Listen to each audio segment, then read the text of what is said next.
93% of surveyed businesses increased their visibility and control after upgrading to NetSuite. Over 28,000 businesses already use NetSuite. Head to netsuite.com/wolf for a special one-of-a-kind financing offer. That's netsuite.com/wolf, netsuite.com/wolf. Hey, Jordan Belvedere in the Wolf's Den. Another great episode today.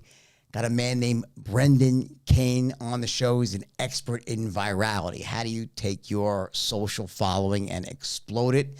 A very interesting conversation you're about to hear. It's not what you think it is, meaning the things that you think will allow you to quickly grow your number of followers are probably the things that will not work at all. And some of the things that you never thought would work brilliantly. So let's get right to it right now with Brendan Kane.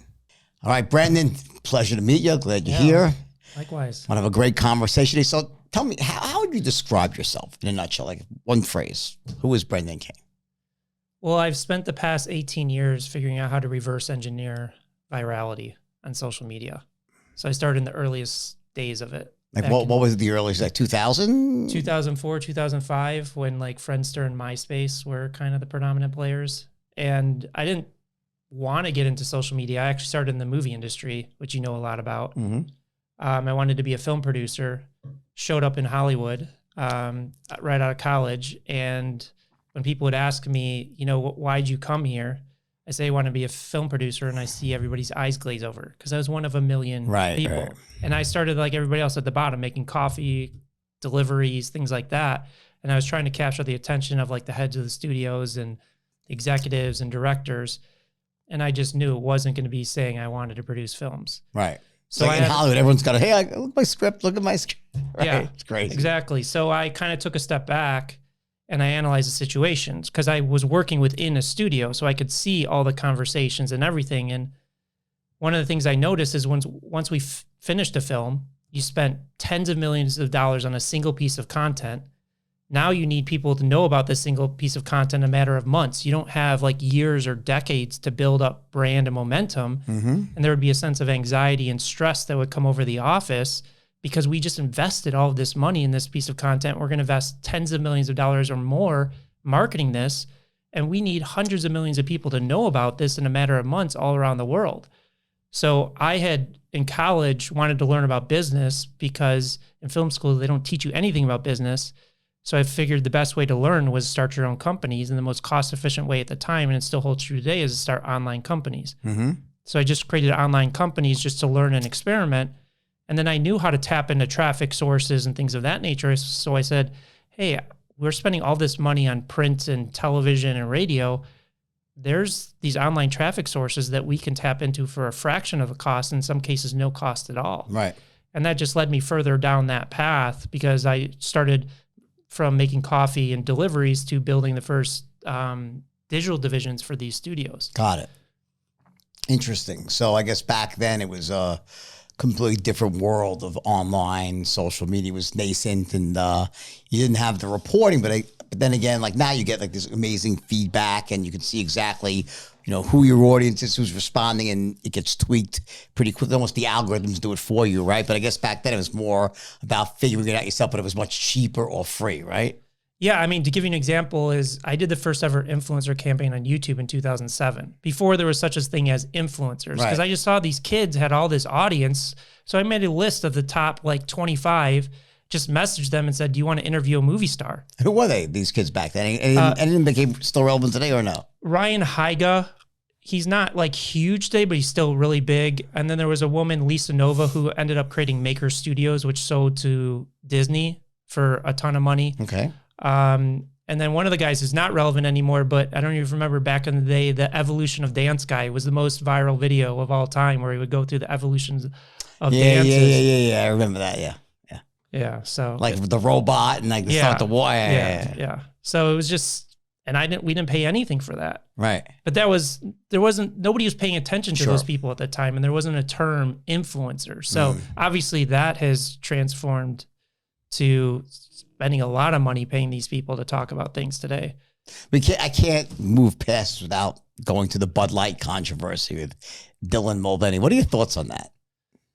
I mean, I think it's a very challenging time, and I think that brands need to kind of know their place. Like that company and that brand is not known for inserting themselves into political conversation. So why all of a sudden are you just going to insert yourself into it? So to me, it's just like, know your place as a brand is like, if you haven't inserted yourself into these subject matters that are transforming culture in a way, why are you going to start now? I think that's where the backlash. What do you think they were thinking at the point where they weren't thinking? What do you think was going on there? That there's this conversation about this community that has been underserved in the past. But how large is the community? Isn't it a tiny community? Yeah, but they see the pressure of the conversation. The conversation evolves, and there's so much noise around the community and supporting the community. The same thing happened in the Black Lives Matter movement. Is like every brand inserted themselves into that conversation. And some brands did an amazing job with it. Other brands who had no business kind of talking about it because they didn't have kind of those types of conversations in the past really got backlash with it. You know, sure. Kendall Jenner and Pepsi got slammed as well. I guess. So I think what you're saying is that if it's organic and it makes sense in the context of the conversation, then if it's on brand, so to speak, yeah, then you could do that. But just simply to like sort of venture out into any conversation because you want to get eyeballs or clicks is typically setting yourself for fail or backfiring, right? Yeah, and it doesn't mean you can't, as a brand, support it, but you have to support it publicly. Like, can you donate funds to charities or things behind the scenes? But a lot of the brands get in trouble where they're trying to force it into the narrative to say, look, we actually care, instead of just showing that you care with action. Yeah, I think my issue with it is I don't fault Dylan Mulvaney. She's or he, whatever you want to say, is trying to make money, and that's their prerogative, right? My problem is when I have something, a message shoved in my face, right? Like I'm the most liberal person you'll meet when it comes to transgender or anything. I don't care what people do, right? Why would I care? I'm happy, they're happy, everyone's happy, right? But I just don't want to be moralized to have it shoved in my face. And I think you're right in the sense of like a Bud Light where it's like so obviously off brand.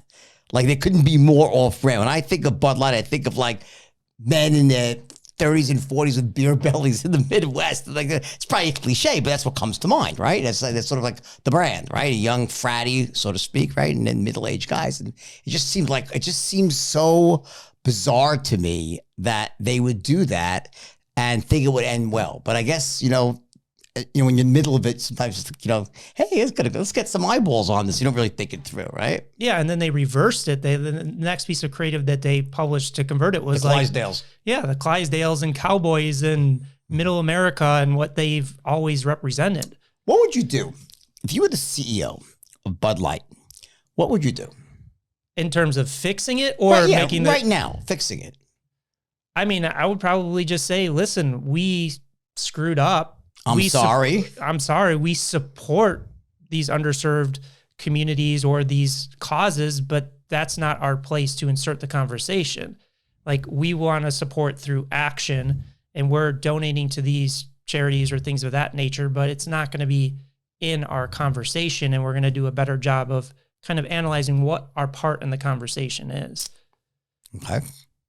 But I'm not the CEO of that company, nor do I think he did. I think he did a terrible job, this guy. I think he really screwed the pooch. I mean, I think there was a moment where you had to say, I'm sorry. We screwed up. Like, it's not, we shouldn't have done that. It's got nothing to do with transgender. It's not even, it just doesn't belong in the conversation. Like, we're sorry. It's like not our brand. We didn't mean to insult you. And this woman we hired who's calling you guys idiot frat boys, we fired her too. She was an idiot. Like there was mistakes that were made, and like, they're like almost like purposely trying to alienate their core base of consumers. It's like, it was bizarre to me. Like, the simple thing is like, talk to who's your brand, who's your consumer, talk to them, right? And they almost they wanted to almost alienate them on purpose. Like, we're done with you. We want to move on to a transgender group. Like, it didn't make any sense to me. Yeah, I think that just the biggest mistake is they were trying to take advantage of an opportunity instead of trying to support it in a way that is organic to their brand. And to be organic to their brand is not to be front facing. They can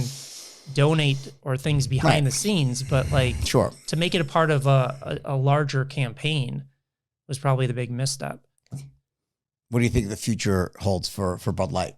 You think they recover? Yeah, I mean, I think America kind of forgives.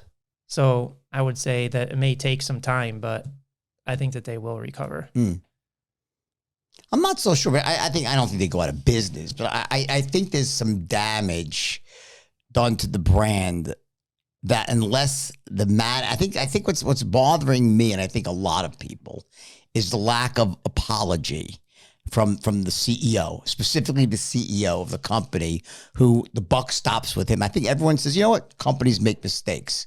People make mistakes, right? And when someone owns up to a mistake and just says, hey, I'm sorry, I screwed up, we'll do better in the future, what can you say? There's not much you can say. Oh, all right, fair enough, right? You give them another chance. They do it again, different story, right? But they didn't do that, right? Yeah. And I think that's the issue. And I'm assuming either the CEO is going to lose his job because it's there's a larger company, InBev, on top of it, right? Because it just seems to be very obvious, almost painfully obvious what needs to happen right now. And for some reason, the CEO is either unwilling, or maybe he's being told not to do it. But it's very, very strange to me that they wouldn't just come out and apologize. I agree. It's like when you screw up, just Right? say you're sorry. And some Move people on. can accept it, And some those people who- can't. Right, but- most people will though, you know. Yeah.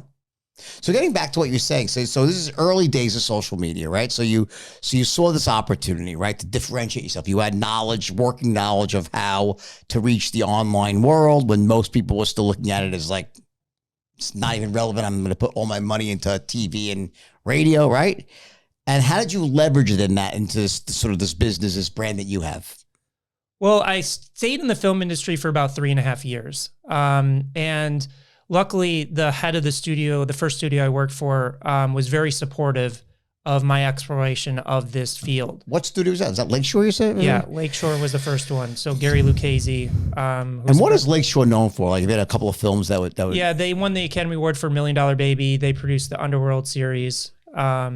So they're a small studio, not really a studio, so to speak. The They're more of a budgets were kind of like 15 to 50 million. Okay. Independent filmmakers, right? Joint JVing with studios, or no? Predominantly, it was getting into, the studios would distribute the films, Right. and then they eventually got into fronting it, because the mini studio model kind of broke apart about like 10 years ago, where the studios are like, we're just going to develop this in-house. So they had to Right. start fronting more of the capital, and that caused some financial strains with the company. But Okay. when I was there, I was kind of talking to the president of the studio, and he was very supportive of this. And I actually, while I was at the studio, he gave me a check to build a prototype for the first ever influencer technology platform on top of MySpace. Because I noticed, I did some analysis when Fox News Corp initially acquired MySpace for around 600 million. I wanted to understand, like, how are they going to monetize that? Because they were relying on banner ads, and the CPMs off that were super low. There was no way that they were going to get a maximum return on that investment. But what I did notice is, and this is the influencer model today, is people were embedding Nike posters, movie trailers, Prada purses, things that they loved to express themselves, yet the network wasn't participating in that revenue. Mm-hmm. So I built a technology platform where those individuals could put those assets on their page, and each time one of their friends engaged with it, they would earn some money in the typical influencer model, but then also the social network would partake in it. Ended up licensing that technology to MTV as a joint venture, which then led me to leaving the studio system. Okay. Unfortunately, at the time, because this was like 2007, 2008, influencers weren't a thing. So it was an infinitely scalable model. Right. Facebook and YouTube were coming on the scene, but they weren't massive yet. So the level of people that had that massive audience that we could really tap into at scale just wasn't really there. Got it. So I did several kind of technology platforms that I built in conjunction with MTV. And the interesting thing at the time is MTV was awakening to the fact that they were building these global superstars off their television networks, but they weren't partaking in any of the upside of that. So they would make the Rihannas, the Taylor Swifts of the world off of their TV network, but they didn't share in any of that upside, Right. yet they were creating these stars. So they were looking at 360, what they call 360 management of like, how can we develop tools where we can provide them to the core assets we're help building and share in that revenue. Right. So that partnership and the technology platforms I was building, they started introducing me to people like Taylor Swift, Rihanna, Snoop Dogg, and all these people that allowed me to kind of insert my kind of knowledge and expertise in the tools that we were building to help them kind of scale their revenue and really harness the power of social media from a commerce perspective. Got it. So from there, then I just kept extending my knowledge into it. I helped build a paid media company that was optimizing social ads for Fortune 100 companies. And when I started working with these guys, they were like 3 guys around a table. They're managing a few $100,000 a year in paid spend.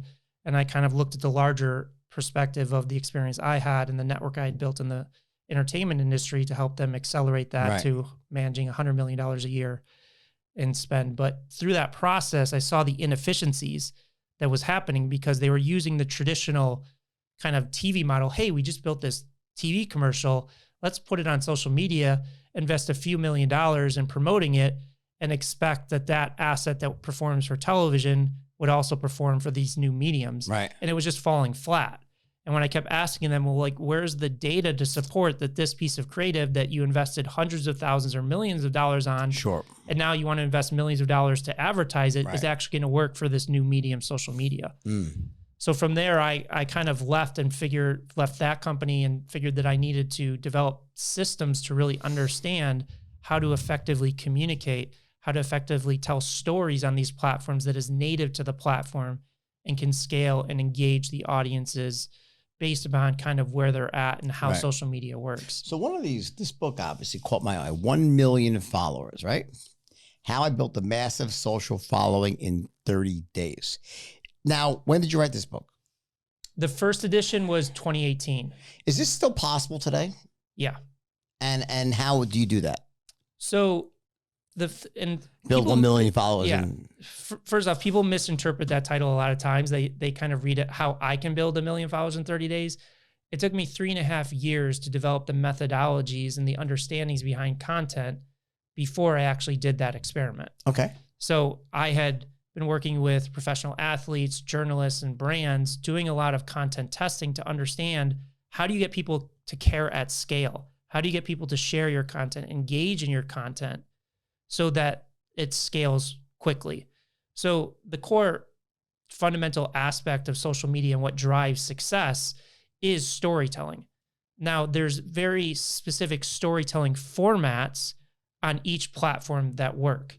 So you are very familiar with the film industry. The analogy I use is every film follows the same 3-act structure. It doesn't matter if it's horror, drama, comedy, sci-fi, action. They all use the same 3-act structure to tell a story. Now, the interesting thing is that 3-act structure is used for the best movie you've ever seen, the one that you absolutely love, and the worst movie you've ever seen. Right. So it's all in the execution. Yeah. What's the difference? It's those qualitative elements of the dialogue, the directing, the cinematography, the editing. Well, the same principles apply for social media. Now, they're not using the 3-act structure because that structure is not fit for the medium of social media. So there's hundreds of these formats on these platforms that really can drive success. So how we are able to achieve this and the success that we have for our clients is we have a team of analysts that are analyzing these storytelling formats on a daily basis. But what we look at is not just the success of it, because some people can look at somebody like you that's having success in social media, or Mr. Beast, and say, oh, I see what they're doing. I'm just going to do what they're doing. And I'm going to have this. Exactly. But they don't understand why. Yeah. There's a lot of nuance in it. So what we do is we take a very specific format. Like one of the formats that's made you super successful on social media is your reaction format.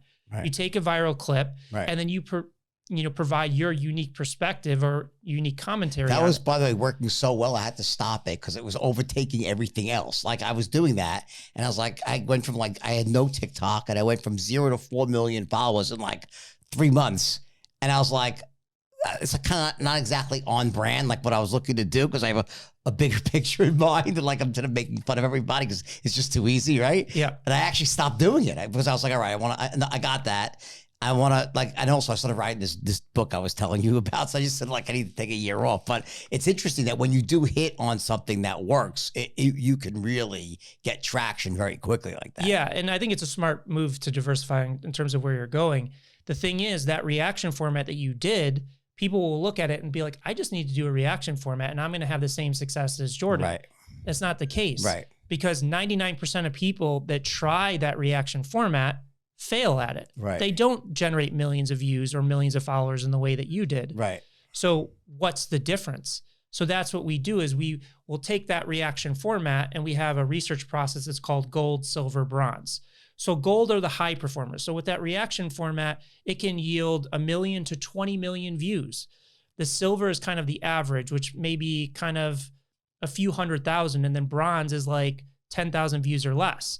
So what we're doing is we're analyzing what's happening in the gold from a qualitative perspective that's not happening in the silver and the bronze. And what are some of those things? Is it like length of video? Is it sort of the message itself? Is it the production value? What are the things that really drive that? Yeah, so we have over 50 different performance indicators that we look at. And it's not about like, most people think, oh, it's the length of the video. It's the time of day. It's the hashtags I use. It's the amount of content I produce.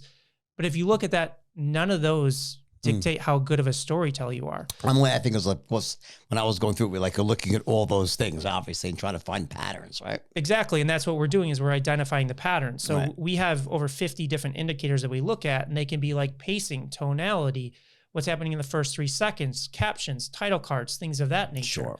Like one of the big patterns with your reaction format and the way it worked was there was 2 elements. It was the clip that you were reacting to and then your reaction. Now, one of the big drivers in that is absurdity. You were looking at your most viral reaction clips there was an absurd nature to the clip that you were reacting to.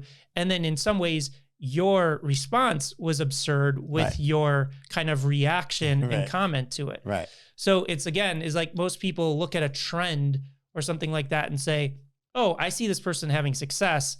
I'm just going to do what they do, but they're not looking at the 99% of people that are failing with that format. Right. And the same thing with filmmaking. Now, the interesting thing is with social media, the challenging part is anybody can pull out their phone and post a piece of content. In filmmaking, you don't just say, I'm going to go off and make a film without studying the 3-act structure and under the hero's journey and all these elements of what makes a good movie. But with social media, that barrier of entry is so not low, there. right? The cost is not, there to like make it prohibitive. So you just throw shit against the wall, basically. Exactly. And the other challenging part about social media is there's now 4.9 billion people on social media.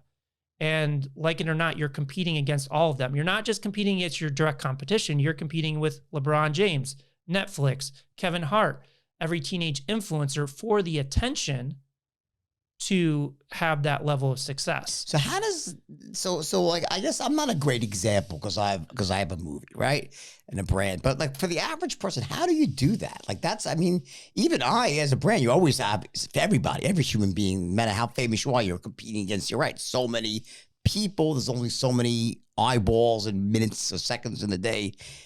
How does someone that doesn't have a brand behind them or a following break through that noise, so to speak? It's a great question. So there's multiple answers to that. I think first is the fundamental understanding of how social media works, because people think social media is a black box, that it's just luck. But there's a real science to how you break through. And I can definitively tell you that somebody with no brand, no visibility, with 0 followers, 0 views, and 0 experience in social media can break through. Like we took a leather craftsman, as niche as it can get, a multi-generational person that had this expertise of leather craftsman. He didn't understand social media at all, and he was at like 2,000 followers on TikTok. So we took through this same process of identifying a specific format that could be true to his expertise and playing to his business goals, which is selling his leather goods, but telling an effective story. So we helped him design a format called Is It Worth It? So what he did is he would buy a $500 Gucci handbag or a Prada handbag, and he would deconstruct it on screen and tell you whether it was worth the price that they were charging for it. Was it? You have to see his content. Some of the times it was, some of the times it wasn't. But no, I like that. It's interesting. But that single format for somebody that was unknown, little to no experience in social media, took him from 2,000 followers to 800,000 and 50 million unique views. And at a point in time, he sold out all of his inventory just through mastering that single format. And he wasn't selling anything in these videos. Sure. So how does social media work? Because it's not a black box. The thing that controls whether your video gets 1,000 views or 10 million views is the algorithms. And there's a lot of myths about the algorithms from frustrated content creators. One being they're suppressing your reach on purpose to get you to pay for reach. I don't think that's true, really. Well, you wouldn't have the success that you had if that was the case. Yeah, I know how it works. I know how TikTok works really well. They show it to like, I think 50 people first. I guess at a certain point more when you get bigger, but then if X number of people will watch it a certain amount of time or watch it twice or like it, then they show it to 1,000 people, then to 5,000 people. If it keeps going, then right, that's how TikTok works. Exactly. All the platforms work that way. And what are they looking for? Instagram works that way now? Yeah. It used to be they only showed it to your people for a while. They've changed that? They may test it with your people, but what are they focused on? They're focused on retention. How do these platforms make money? They serve ads. So the longer they can keep people on the platforms, the more ads they can serve, the more profit they generate. Correct me if I'm wrong. It seemed to me, and I've been out of the game for a year. I've been with this book for I'm just about to start up again. We should probably have a conversation because I literally just completely disconnected from it to write this book, right? But I'm done now. Hopefully today I'll be done, right? Or tomorrow or the next day, right? No, but this week I'm done for sure. My publisher's going to kill me otherwise, right? But a year and a half, 2 years ago, it seemed like with Instagram that no matter what you did, for the most part, with some exceptions, that they were just showing this shit to your people. And they were, unlike TikTok, where you were going to new people, you would just see in my feed, I see the same old people that I'm seeing I'm not seeing new content. And maybe they've changed it now with Reels, but is that correct or am I wrong? Well, I think you're 100% correct. As TikTok shifted the paradigm, most of the social networks were focused initially on sending it to your follower base. And then if it was performing well with their following base, it would extend it to test how well it performs outside your following base. And if it worked well, it would scale it. Now, TikTok shifted the paradigm in a very smart way. They said, yeah, we're going to seed it to your people, but we really want to expose your content and rise the best content to the top in their feed. Because if you remember Instagram, and Instagram made a shift, before Instagram, your feed, when you were scrolling through, would only show content of people you follow. Exactly. Then they created the Explorer page. Right. And then as TikTok took off, now what you're seeing on Instagram is they're suggesting videos in your main feed for people that you don't follow. Right. So that is true. Now, if your content is good enough with your follower base and it's holding attention long enough, it will definitely seed it to people outside of your network. Now, 95% of the people producing content are not good enough in terms of their storytelling. So, because you got to remember, the people that are following you are probably following 1,000 other people. Right. So you're fighting for the attention of those against the 1,000 other accounts that they're following. So there's a clear hierarchy of how Instagram or any of these platforms is going to seed content to you. They're not going to risk the holy grail of their platform, which is their main feed, of pushing content to you that's not going to hold your attention. Because if they keep seeding you content that's not holding your attention, what's going to happen? I'll leave the platform. You're going to leave the platform. Yeah, they can't serve ads, right? Yeah. So it's all about, these algorithms are all about retention. So Instagram has changed. Yes. But the fundamentals of how you succeed on the platform haven't changed. Sure, I get it. Yeah. All right, so if your business earns millions or tens of millions of dollars of revenue, stop what you're doing and take a listen, because NetSuite by Oracle has just rolled out the best offer we have ever seen. NetSuite gives you the visibility and control you need to make better decisions faster. And for the first time in NetSuite's 22 years as the #1 cloud financial system, you could defer payments of a full NetSuite implementation for 6 months. That's no payment, no interest for 6 months. And you can take advantage of this special financing offer today. NetSuite is #1 because they give you your business everything you need in real time, all in one place, to reduce manual processes, boost efficiency, build forecasts, and increase productivity across every department. Just so you know, listen, I'm in business. I own many businesses, and I've seen it all in consulting. And I will tell you this, if you don't have visibility on your numbers, you don't know where everything is, you have 10 different systems that you're trying to pull together into try to one cohesive unit, doesn't work. That's why NetSuite is so powerful. It gives you everything in one spot, visibility over it all.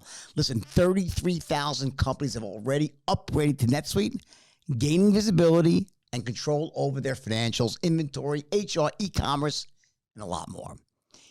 If you've been sizing NetSuite up to make the switch, then you know this deal is unprecedented. No interest, no payments. Take advantage of this special financing offer at netsuite.com/wolf. That's netsuite.com/wolf to get the visibility and control you need to weather any storm. That's netsuite.com/wolf. Got it. Okay, makes perfect sense. So you gave me one example with the leather maker, right? Give me another example with sort of like someone like a young person that's like, like wants to be an influencer. Like, what is their sort of the program that you encourage people to embrace to really build their followers these days? Yeah. So first, understanding that there is a structure to how you tell stories and identifying the structure or format that's right for you. Now, a big mistake that people make is they keep chasing trends and keep switching formats because they're trying to chase this trend. Now, you made a really smart decision where you rode this reaction format for a long period of time, had massive success with it, and now you're diversifying, saying, I need to go in a different direction. But most people is they'll do the reaction format a few times, it doesn't work for them, and they're like, this format doesn't work. New shiny object, what's the next one? Exactly. But how do you master the art of storytelling? Right. It's like, if Martin Scorsese, every time he made a film, he changed the 3-act structure, right, would he be a world-class director? Probably not. Right. So, and that's where if you look at the most successful content creators out there, they identify a clear format and become a master of that format. Like a good friend of mine that we did some work with, Alex Stemp, he's a photographer. And in the beginning of social media, he was just trying to shoot, show his photography and it wasn't working. Right. So he adopted the man on the street format where he approaches random strangers on the street, offers them professional photo shoots, and gets their reactions. That single format he's used for 2 or 3 years. He just surpassed 21 million followers on TikTok with that single format. So as an individual just starting out, is really try and understand that your success or lack thereof is your ability to tell compelling stories. You need to find a very specific format that meets what you want to do and understand those qualitative nuances of what makes a successful use of that format versus an unsuccessful use. And if you follow that process, the answers are always for you, there for you for free. Like our team is analyzing data of the most successful content creators and successful formats on the planet because that data is available to us. It's our interpretation of that data which makes it actionable and successful. But if you're not paying attention to that, then how can you become a good storyteller and really break through? Or maybe you're in the boat of you got one video that went viral and your next 50 videos don't do anything. Sure. How would you characterize some of these kids that got into TikTok very early, like a Jenny D'Amelio, right? Is that name Charlie? Charlie. Is the sister Jenny? Was it Charlie? Oh no, I don't know. Charlie is the Charlie D'Amelio. Yeah, I'm so out of it these days, right? Charlie D'Amelio. Sorry about that, right? I'm old, but I look at someone like that, right? I'm like, okay, I try to say, okay, well, what makes something like that appealing? And I can't quite put my finger on why her, so to speak, other than that she was in the right place in the right time and was safe in the sense that she wasn't too much of anything, not too talented, not untalented, not too controversial, but not too boring. And maybe had some parents that knew the game pretty well, so they helped her navigate things and, leverage what she had started. But why would someone like that be famous other than they needed to build some people up in the beginning? It's a great question. And it kind of goes back to my first experience in social media and kind of the early stages of influencers, because you had these people in their bedrooms on a webcam building these massive audiences. And I think the big distinct factor was these people understood that social media is a one-to-one relationship. People see it as a one-to-many, but really when you're engaging as a consumer of social media, you're sitting on the couch, you're laying in your bed, you're on the bus or the train or things like that. You're not sitting in a stadium or in a movie theater collectively looking at it. Like at one point in time, I think it was like 2009 or 2010, Variety released an article where these YouTube influencers were becoming more popular than movie stars. Why? Because they felt they had this connection, like they were a friend, that they were relatable in a way. Right. And that's what I think Charlie, she hit it at the right time. She was in TikTok very early, but she was very relatable. She was kind of not taking herself too seriously, trying to be an influencer. She was connecting on a one-to-one basis with the people that were consuming her content. I hear what you're saying, but like when I don't see that in the sense that when I looked at her stuff, I looked at her stuff, right? What was different about her than 10,000 other people or 100,000 other people doing exactly what she was doing, no better or worse? I didn't see any distinction that made what she was doing special. But maybe I'm wrong. Maybe it's an untrained eye. But that's where the nuances come in.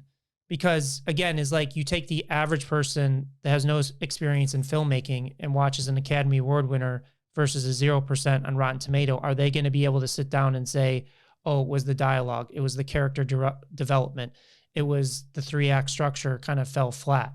So there's a lot of nuances that go into that ability and connection. It's not luck.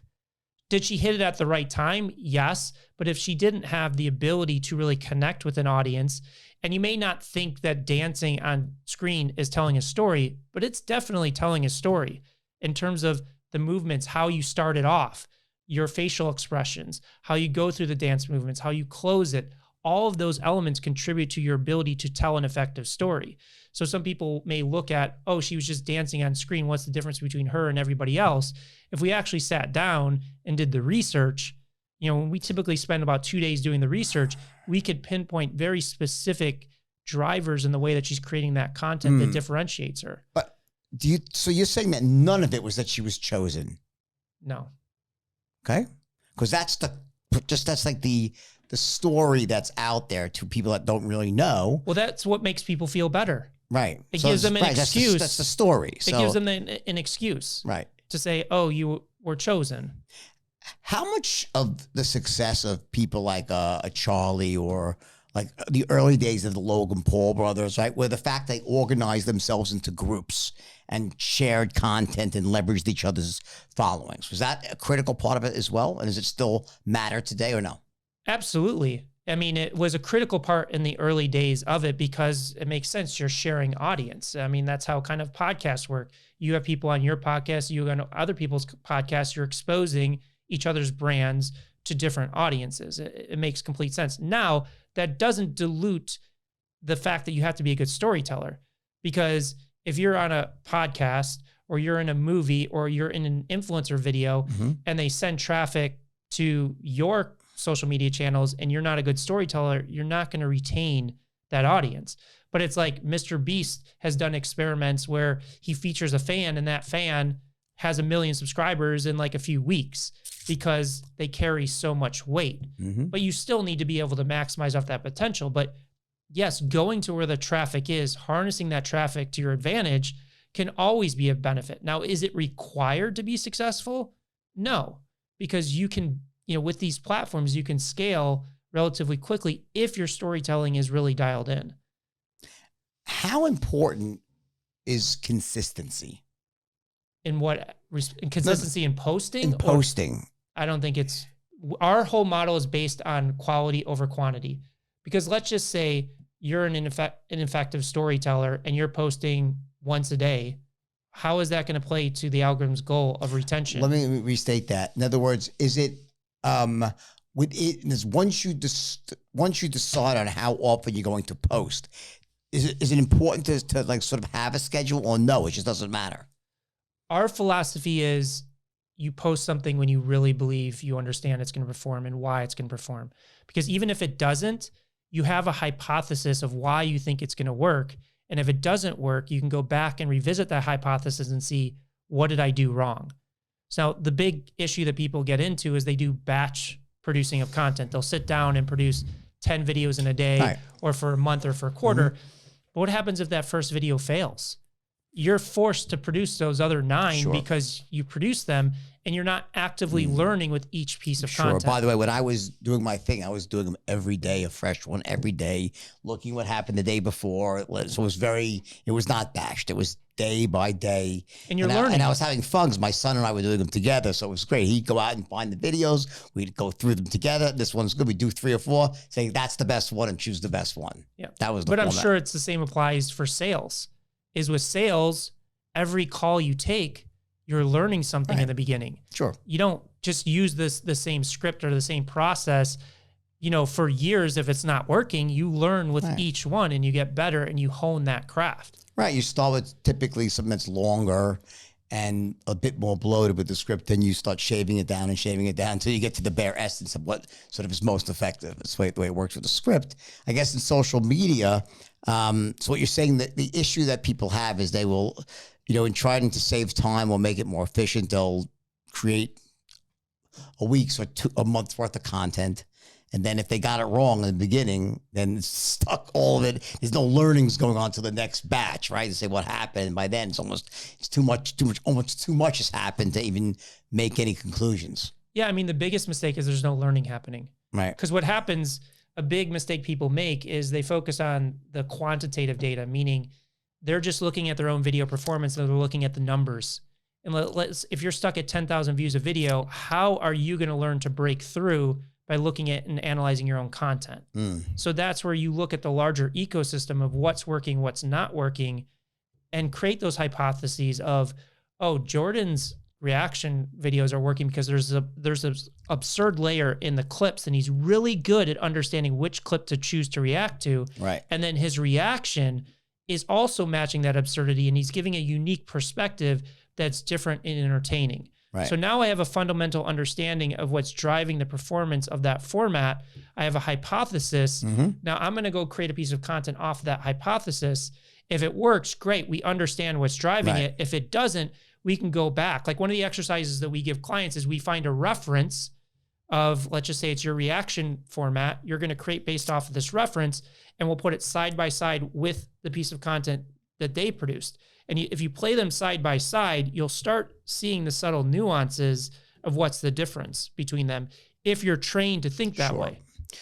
One of the challenges I always had, and I was doing well with it, but there was always a challenge on my mind was, so if I'm doing a reaction video, how do I get them to make sure I watch the first part long enough to know I'm coming on, right?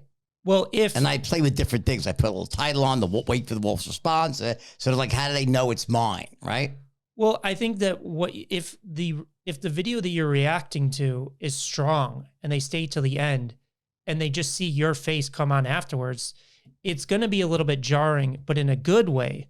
Right. And they're going to want to see, why is he on the screen now and what is he going to say? Right. And your reactions are really strong. So they see that reaction, your energy, your inflection of as soon as that snap happens between the original clip and you, it keeps and holds that attention. So again, it's like another mistake people make is in those first few seconds is they try and overload people because they know they only have a few seconds to grab their attention before they stop the scroll. So they'll have like a caption, somebody talking, title cards, all these different moving elements, and it overwhelms you on a subconscious level. And then you feel like you're getting left behind. So you just move to the next thing. So being very intentful and what is that visual hierarchy? What do I want people to know that's going to get them to stick around? So in your case with that reaction video, I don't think it's really critical for them to know that you're going to be talking after because you have that reaction dialed in. And we also took a lot of care in choosing the right, like it was like, making sure that the video itself performed really well and held engagement. That was also, and also, by the way, like we would like, we were shaving off like tenths of seconds off of these videos, like to make sure there was never like the message got this on really quick. There was no like sort of pause for a second. And that was also a big part of it, was like just no gaps and sort of like really chunking it down because you're trying to hold someone's attention as well. Those nuances are critically important. Like we were analyzing an account that had 20 million followers and their most viewed video was 100 million views. And we analyzed the retention graph, the average time somebody's watching that versus a 5 million view video. With the 100 million view video, the average time was 27 seconds. The 5 million view one was 21 seconds. So we're talking about a 6-second differential represents 95 million views in performance. Right. So when you're talking about cutting out split seconds and things like that, it makes a huge difference. Yeah. What are so let's just figure just reaction videos. What are there general rules of thumb to get someone to stop scrolling? How do you get someone to stop scrolling? Yeah, I think one of the principles that we talk about a lot is the generalist principle. Because pre-social media, as marketers, we're trained to think about, I'm going to create a niche piece of content for a niche audience. Now, again, when we look at what the fundamental goals of the social algorithms and the social media platforms are, it's how do I find content that could hold attention at scale? They're not going to try and interpret your intent of doing it. And oftentimes, when you're designing a very specific message for a specific audience, it comes off salesy or flat. So it's how do you look at your core subject matter in a way that can be interesting to anybody? Again, the leather craftsman, is it worth it? I don't buy product or Gucci handbags, but I want to see, is it worth it? Like, is it worth the price? Another example is there's a YouTuber, Graham Stephan, that teaches finance to millennials. Now, finance is not really a sexy subject, especially to millennials. So his most viewed video is how I bought a Tesla for $78. So he's not diluting his expertise. He's framing it in a way that anybody would be interested to see, how did this young kid buy a Tesla for $78? It captures that attention and is like, oh, I want to see this.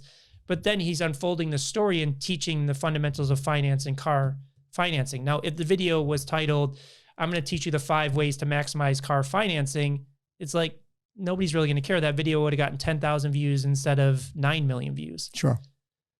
Interesting. It's clever.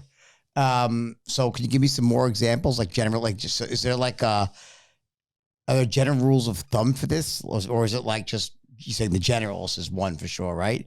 What else? Well, we talked about pacing. That's another big one, is like, again, people are overwhelming people in those first few seconds, making sure that you have a clear visual hierarchy and they're focusing on one thing in those first few seconds that grabs their attention.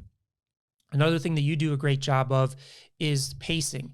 Now, your pacing is going to be different than other people because you have high energy and this reactive nature that gives a unique perspective, but understanding the pacing of the content. So as you know, in making a movie, how do movies go? They build tension, they release tension. They build tension, they release tension. Now, one of the elements that a lot of the top creators use, especially on YouTube, is called Jenga theory. So if you've ever played that game with Jenga, the block stuck on the table is what happens in that game. Each person goes around and pulls out a block, and you're seeing if the pillar is going to fall. But each time somebody's pulling that out, it's building tension. And once you pull it out and it doesn't fall, it releases that tension. But a lot of people with storytelling and creating content, it's very monotone and flat. And again, in these platforms with the short attention span, is like you need to make sure that you have that ebbs and flows of how you're communicating and telling those stories. Got it. Well, given the current state of social media, where do you see it heading in terms of, TikTok versus Insta versus Facebook versus Snapchat, YouTube? Where do you see this in 10 years from now? 10 years is a difficult question. 5 years. I think that the predominant players are still going to be there. It's not like, I can remember since like 2007, 2008, there was an article every quarter about Facebook's dead. Everybody's leaving Facebook. You still hear that, by the way. Yeah, you still hear No one's on Facebook yet. I'll tell you what, I have a company that advertises almost all on Facebook, and someone's responding to the ads. Yeah. It's like no one wants to admit it. What's the story with that? Because MySpace and Friendster was different. They didn't have the level of behavioral psychology worked into the platforms. Like, I studied under the professor at Stanford that created the Persuasive Technology Lab that taught the founders of Instagram. And if you look at those principles, it's all behavioral psychology, and it's all about how we train people to tie subconscious desires, subconscious needs to resulting to these platforms. So I feel depressed, I'm going to open up TikTok. I feel lonely, I'm going to open up Instagram. All those elements. So to break that behavior is extremely difficult to do. So I think that the predominant players are going to be around. Now, there's a huge fight with TikTok taking off, and people think TikTok happened overnight, but I've been following it since it was Musical.ly. It just didn't happen overnight. They've been building this for some time, but you see YouTube introducing YouTube Shorts, Instagram introducing Instagram Reels. So there's really going to be a fight for attention between the predominant players. Now, that fight for attention is not going to lead to Instagram falling off the map or TikTok falling off the map or YouTube, unless TikTok gets banned by the government or something like that. But there's going to be kind of still this fight for attention of which one is going to keep people on the platforms longer. So I don't see any of those platforms, going away. You have other platforms that come on like Clubhouse and other things like that that may gain momentum. But again, they died, right? They were, yeah. I mean, that was kind of a joke. I mean, I saw early on, I was on that in the early days. The big mistake that they made is people not paying content people to it wasn't that, is people got burnt out. Is like you would be in a chat room with people and you're waiting for your turn to talk. You have 5 minutes to talk and then you're sitting there listening. So like really successful people that I know jumped on it early, but they're like, I've got better things to do with my time than sit in this room for 3 hours. It was a pandemic thing too, yeah. right? Where like everyone was locked home. Yeah. But also I think it was also I found it like annoying to find anything that was meaningful. Like after a while, like stupid content. There's like just wasn't. It was like you go into try to find a decent room was awful. And then people were yelling over each other and like. If I hear one time, I want to reset the room. I want to kill myself. Like it was just there was something about it that just seemed like clunky and wrong. Yeah, and to me, it's like if you want to be good at social media, don't focus on the predominant platforms. Don't try and chase every new platform. You're going to burn yourself out. I mean, I think YouTube has a leg up of other companies because they're tied into Google and search. Now we'll see what happens with search with AI and the evolution of that. What do you think about that by ChatGPT? What impact is that going to have on all this? Well, I think it's a tool. It's not going to fix everything for you because these are tools and tools are as good as the input that you put into it. So just because you have ChatGPT that can write a script for you, or you use one of these other platforms that can design a photo for you or video for you, it's your ability to put the right input into it and read the output in a way. Like if you were using ChatGPT to write a sales script, it's like, it's your experience that's using it to input to say, I want these variables. And then your experience to look at the output of it to say, this is good, this isn't good, and things of that nature. So the people that are really going to excel and kind of where we're focusing our energy and effort in AI is owning the data set of understanding what works, what doesn't work, so that you can prompt the system to give you the output that you want. And it's going to take time before that output is just nails it outright. But at the same time is, let's just say tomorrow, all 4.9 billion people on social media used AI to create a piece of content. There still has to be winners and losers in that. Right. And what are going to be the winners and losers? The ability to tell effective stories. So I think it's definitely going to transform as a tool the creative process, but you still need to have the expertise and knowledge to be able to use that tool properly to have success. Got it. So what is your core business? Is your core business advising companies and individuals on how to grow their social platform, increase engagement? Is that what you do? Yeah, it's really centered around our research process. So we have a team of analysts that help and support people in creating the right strategy, identifying what is the right format, but what are the qualitative nuances that drive that format and detract from that format. And then we take them through in-depth training to understand the entire creative process that we've used. And this process has been used to generate 60 billion views, 100 million followers, and $1 billion in revenue. And we've made it across every industry because we've designed the process to be fundamentally based upon the research so that we can always find the answers. So if all of these platforms tomorrow woke up and changed everything about them, it doesn't matter to us. We can go and find the answers because all of our decisions are rooted in research. Most people just jump to the idea phase and say, I'm just going to create this idea, or they're using brand guidelines to inform the ideas. Well, where's the data and understanding in that? It's like going off and making a movie for the first time without not studying the 3-act structure and what makes good dialogue and all of these different elements. Interesting. Do you think that the world is a better or worse place for social media? I think it's both. I think every tool known to mankind has made it better and made it worse. I mean, thinking back to the printing press, it's a tool. And the printing press made it accessible for people to get information at scale, and some of that information is good and some of that information is bad. Right. So there's negative sides and there's positive sides to it. So what do you think are there changes that you think should be made to social media that would make it, I don't want to say safer, but more positive versus negative? Or do you think at this point the genie's out of the bottle? It's just going to be what it's going to be? Well, it's a difficult question, and it's one that Elon Musk is trying to tackle with Twitter and protecting freedom of speech. And with freedom of speech, you're going to get negative and positive. So I think to dictate positivity versus negativity, then you're putting controls on freedom of speech. And well, I think not so much, let's just say, controlling what people say, but do the algorithms boost certain types of content versus other types of content? And is it all about the most number of views and engagement? Because typically, I guess, people like negative shit more than positive shit, it seems like, right? Well, I mean, a lot of people lead to that, but I can point to a lot of creators that are very positive in nature that are just great storytellers. Now, I think that the negative part kind of sparks that dopamine to say, I want to see this story unfold, even if the story is not necessarily great. But positive content can work extremely well. Like World Economic Forum has built a massive audience talking about positive things that go into the world. Mr. Beast is very positive and uplifting in his content. You have people like a Jay Shetty or like a David Goggins that are motivational or inspirational that kind of lead that positivity. It's a difficult, like you can do that of saying, okay, we only want to emphasize positivity. If you look at like what happens in TikTok in China, their feeds are very different than what happens here.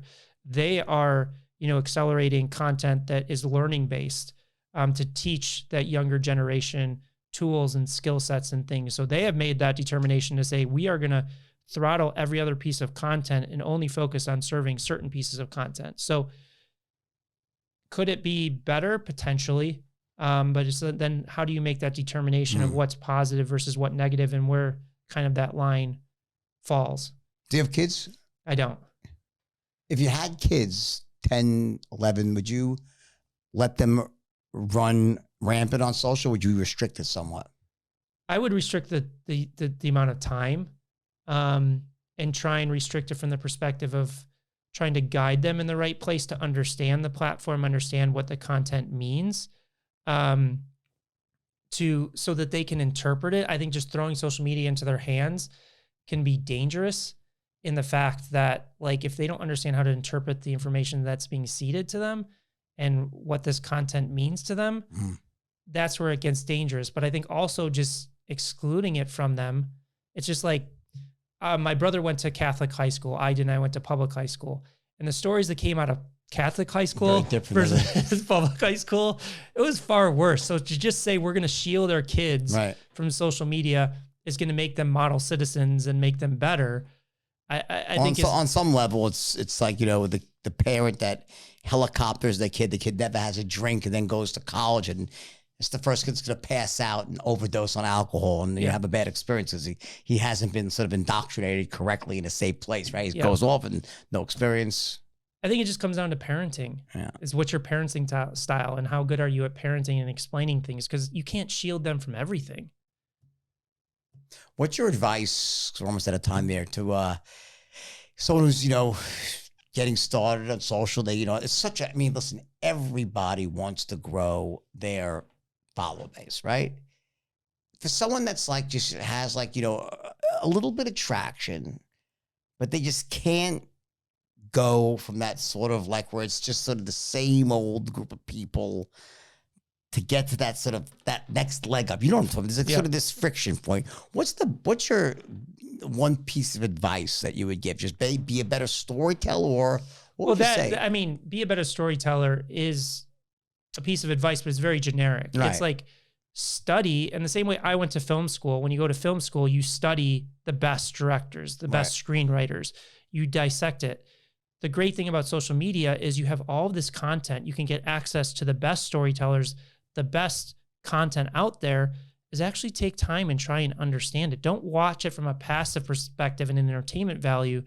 Try and understand what is happening. Like Mr. Beast, again, people think that it's luck, but he was on Joe Rogan's podcast and Joe asked him, like, how did you master virality? Did you just go to like tutorial videos on YouTube? And he's like, no, I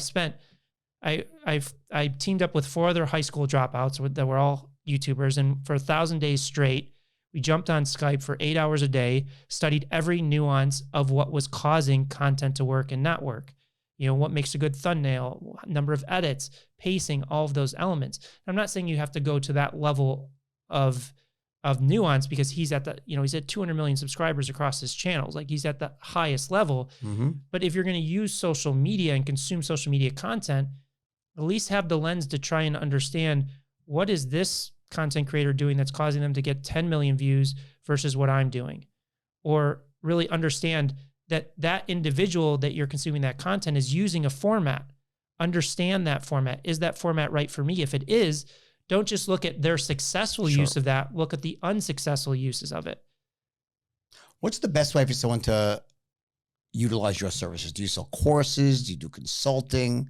How do they find out more about what you do? Yeah, they can go to hookpoint.com. That's this one, Hookpoint? Yeah, that's our company name. So they can go to hookpoint.com. But we also, if they want, we created a guide to going viral that breaks down a lot of the things that we talked about. And if they go to guide.hookpoint.com, they can get access to that for free. But if they want to reach out to us, they can just go to hookpoint.com and schedule a call with our team. All right. Everyone, Brendan, you're the man. Thank you. you. You're a great conversation. I appreciate it very much. Everyone, check them out. Go to hookpoint.com. I think it's well worth it. I'm going to do it, by the way. So everyone, take care, and I will see you with the next episode of The Wolf's Den. Share this with your friends, blah, blah, blah. We'll talk again soon. Take care.